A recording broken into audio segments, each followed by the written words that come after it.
estou aqui agora para ensinar como fazer pudim de leite em pó. Agora vamos aos ingredientes: 2 copos de água, 3 ovos, 4 colheres de açúcar, 2 copos de leite em pó e coco a gosto. Vamos a gente peneirar os ovos para não ficar o seu pudim com aquele gosto de ovo, um gosto de ovo. Então vamos mexer. Tem que mexer bem para peneirar tudo, não ficar sobrando nada. Um pouquinho, vai bem. Então que já colocamos os ovos peneirados, a 2 copos de água. Devagar para não derrubar.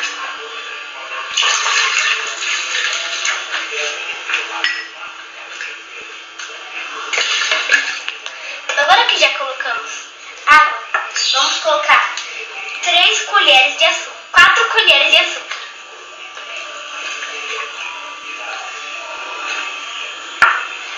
Depois vamos colocar 2 copos de leite em pó.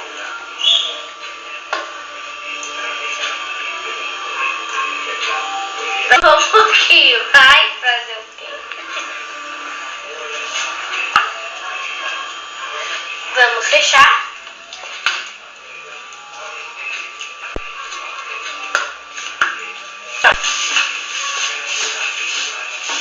E ligar. Por enquanto eu vou colocar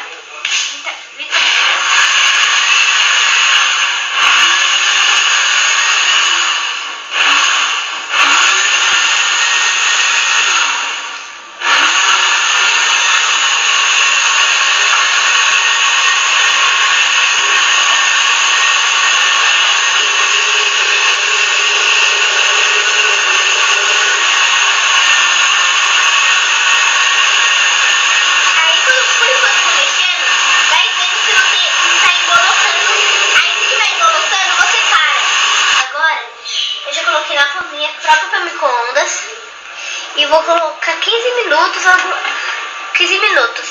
Mas meu micro-ondas já tem a programação. E pronto. Agora é só esperar.